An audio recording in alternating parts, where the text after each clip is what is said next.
When I go to a Filipino party, the first thing I expect is karaoke. A lot of joy, laughter, some chisme. They're gossiping left and right. Even with people that's like across the room, you're talking about them.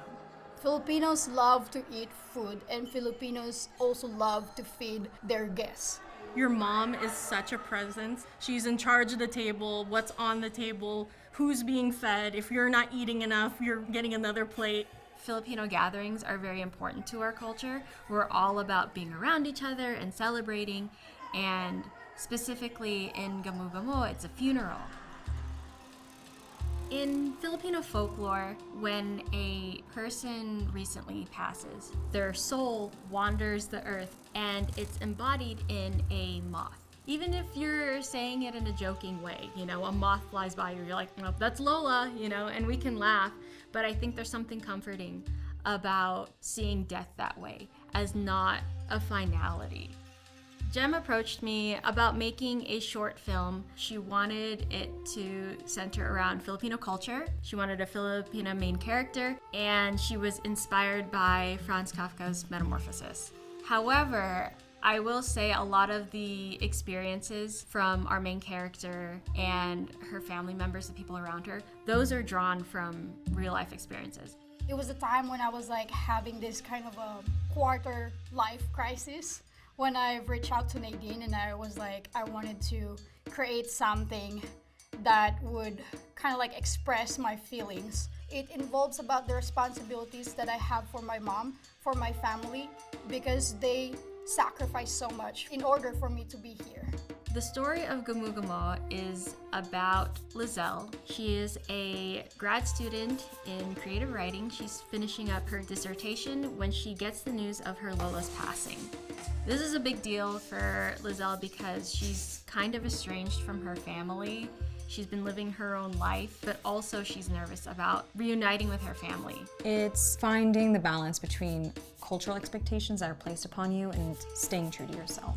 And what is so relatable about Lizelle is it's the story of feeling like an outsider, feeling like you don't have your own voice, and trying to connect to your family. So the film itself revolves in a recurring elements of the moth, which is a Gamu-Gamo in the Philippines.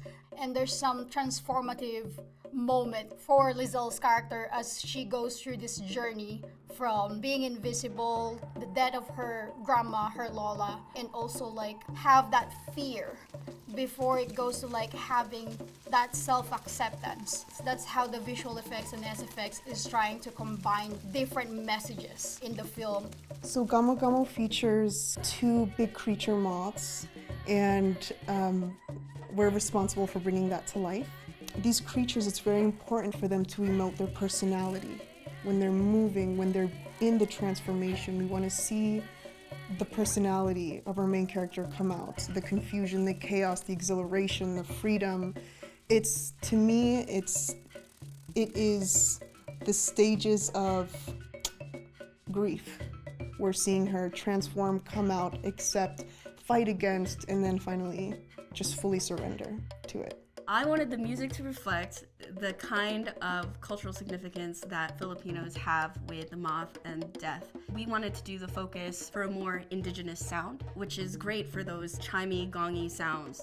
However, I also wanted to match the intensity of our protagonist's kind of inner struggle between finding herself, which is why the high intensity speed that a lot of the traditional music is played works perfectly for that. The visual style for Gamu-Gamo that we're going for is a kind of ghostly, dreamy, almost ethereal, glowing light look. And one of the ways that we are able to achieve that through cinematography is camera movement and lighting. We want the audience and for us to feel like a moth drawn to a flame. It's going to be traditional Filipino, but mixed with fantasy. It's going to be very moody, dark, gothic, lots of texture. We're going to be guiding Lizelle through the space with these practical illuminations throughout the home to be very subtle and leading her to kind of her final moment. Camera set, sound set. Action!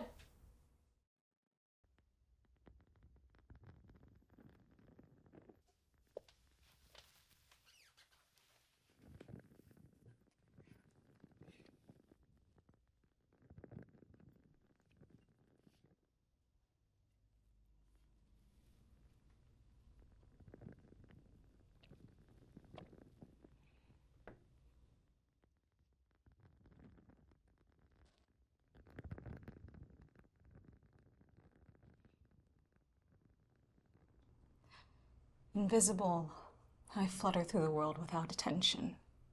Faces seem to turn around and not hear any of my mention.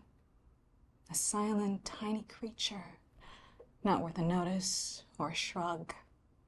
I've become a beautiful butterfly, but all that's seen is a gray and brown bug. In the mirror, I see 1,000 familiar eyes of mine. Eyes that reflect my mother's dreams for me, the ones I don't have ladders tall enough to reach, a contract of my family I have come to breach. In the mirror, there's a flicker that hides something I can't unsee. Curiosity drawing me in like a moth flying straight to a bright demise. The more I stare, the more I see this creature that I've become. What I've turned into can simply not be undone.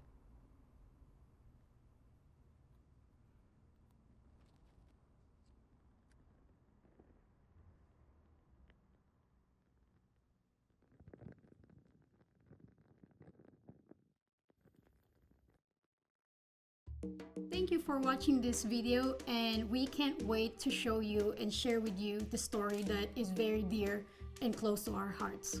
I hope that you can see what we're trying to do with Gamu-Gamo in both a cultural and artistic sense, and it would mean a lot for your support in any way you can. Spread the word, please, about our little film, because it means a lot to us. It means a lot to me, too.